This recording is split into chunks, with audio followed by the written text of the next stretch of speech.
নমস্কার, ঋষিমম ব্লগে সবাইকে স্বাগত জানাই। আজ বৃহস্পতিবার, তাই একটু আলতা পরা নিয়ে তোমাদেরকে কিছু নিয়ম বলে দেব। হিন্দু ধর্মে কিন্তু আলতাকে অত্যন্ত পবিত্র বলে মনে করা হয়। বিশেষ বিশেষ উৎসবে, পুজো পার্বণে, মেহেন্দির অনুষ্ঠানে এবং কি বিয়েতেও আলতা লাগানো হয়।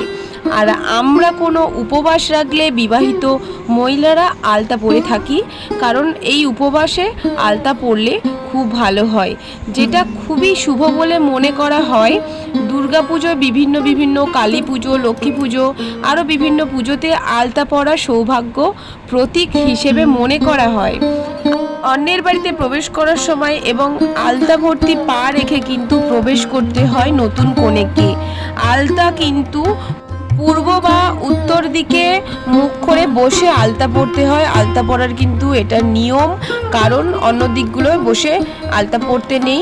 আর প্রত্যেক মঙ্গলবারে কিন্তু আলতা পরতে নেই, কারণ মঙ্গলবারে আলতা পরলে আমাদের বজরংবলীর একটা ক্রোধ জন্মায়, কিন্তু মঙ্গলবারে পায়ে আলতা লাগাতে নেই, এটা মাথায় রাখবে। আর যেসব আলতা খুবই শুভ বলে মনে করা হয়, এমনকি বিয়ের সময় ছেলেদেরকেও আলতা পরানো হয়।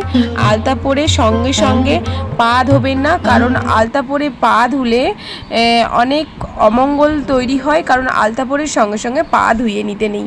আর এই দেখো, আমি আলতা একটু ডিজাইন করে পরছিলাম, আর ডিজাইন করে পরে একটু পায়ে নেল পালিশ লাগাচ্ছিলাম। আর আজকে তোমাদের সঙ্গে একটু মনে হলো যে আলতার কিছু কিছু পরার নিয়ম একটু তোমাদের সঙ্গে শেয়ার করি। জানো তো, নতুন যখন বিয়ে হয়ে আসে, হ্যাঁ, তারপরে কিছু কিছু সময় পরতাম, আর এখন আলতাটা অতটা পরাই হয় না। যখন উপবাস করি তখন কিন্তু আলতা লাগাই।